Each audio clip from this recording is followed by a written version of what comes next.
तो finally from के episode 8 का ट्रेलर प्रोमो जो भी तुम बोलो आ चुका है, एंड जिस टाइम तक ये वीडियो अपलोड हो रही होगी तब तक एपिसोड 8 भी आ चुका होगा। पर इस वाली वीडियो हम खाली एपिसोड के ट्रेलर के ब्रेकडाउन के बारे में बात करने वाले हैं। तो जो ट्रेलर है वो शुरू होता है बॉयड और कैनी के एक सीन से। बॉयड यहाँ पे बोल रहा होता है कि वही जो एपिसोड 7 में हुआ था यार, तो टोटम कैनी घुसा देता है उसके अंदर, पर वो तब भी नहीं मरते वो क्रिएचर। तो यहीं पे वो वही बात कर रहा होता है बॉयड की मैं ऐसे और चीज़ों का रिस्क नहीं लेना चाहता, मैं चीज़ें सही वे में करना चाहता हूँ। I want to do things right. तो मतलब जो वो चीज़ करना चाह रहे हैं, वो टनल्स में घुस के वो हड्डियों का जो भी करना चाह रहे हैं, वो चीज़ें सही तरीके से करना चाहते ताकि और लोगों की जान ना जाए। तो इसके बाद सीधे हमें एक कुछ साउंड सा आता है एंड बॉयड एंड कैनी उस साइड में देखते हैं और सीन कट हो जाता है वहाँ पे। इसके बाद सीधे हमें सीन शिफ्ट करके दिखाया जाता है फातिमा बॉयड को। यहाँ पे वो सब कुछ बताती है कि मैं उसको फील कर पा रही हूँ, मतलब फील नहीं, मैं उसको उसके नज़रिए से देख पा रही हूँ। मतलब उसको खाली ये नहीं दिखा कि कैनी ट्रबल में है, पर वो पूरा वहाँ से देख पा रही थी। मतलब तुम समझ जाओ यार मैं क्या समझाना चाह रहा हूँ। अब ये बॉयड को ये चीज़ बता देती है। मतलब अगर तुमने स्ट्रेंजर थिंग्स के देखी है तो वही विल वाली शक्तियाँ आ चुकी है इसके अंदर, ये स्माइली को कंट्रोल कर पा रही है अब।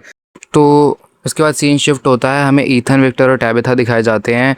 यहाँ पे ईथन विक्टर से वही एडवाइस मांग रहा होता है कि टिप्स मुझे कैसे मैं अकेला जीऊँगा, हाउ टू सर्वाइव अलोन। पर यहाँ पे टैबिथा उसको रोक देती है कि मतलब इसकी क्या ज़रूरत है। मतलब अब ईथन खुद की थ्योरीज बनाने लग गया भाई कि जैसे विक्टर की जो मम्मी थी मिरांडा, वो टैबिथा का पिछला जन्म थी, तो जैसे वो और उसकी बहन मर गई वैसे जूली और टैबिथा भी मर जाएंगे और विक्टर अकेला सर्वाइव करना पड़ेगा विक्टर को। एंड कहीं ना कहीं ये सही भी हो सकती है क्योंकि टैबिथा और जेड भाई हर जन्म में आते हैं और बार बार ट्रैप्ड हैं यहीं पे। बट देखो जेड का तो हमें पता चल गया था कि कितने सारे वर्जन से उसके, पर हम फैमिली के बारे में नहीं कह सकते। उन सिंगल कैरेक्टर्स का तो हमें पता है कि वो बार बार मर के बार बार उनके साथ वही चीज़ें हो रही हैं, बट उनकी फैमिलीज़ के बारे में हम नहीं कह सकते कि उनके साथ बार बार सेम चीज़ हो रही होगी। जैसे विक्टर के साथ हुआ वैसा इथन के साथ होगा, ऐसा पॉसिबल नहीं है, हमें अब तक दिखाया नहीं गया है। मतलब इसके बाद अगले सीन में हमें जेड दिखा जाता है जो कि चिल्ला रहा होता है, चीज़ें तोड़ फोड़ रहा होता है और बोल रहा होता है कि शायद जो लोग मतलब लोग अब तक यहाँ से बाहर इसलिए नहीं निकल पाए हैं क्योंकि कोई चाह ही नहीं रहा हार्ड डिसीजंस लेने की।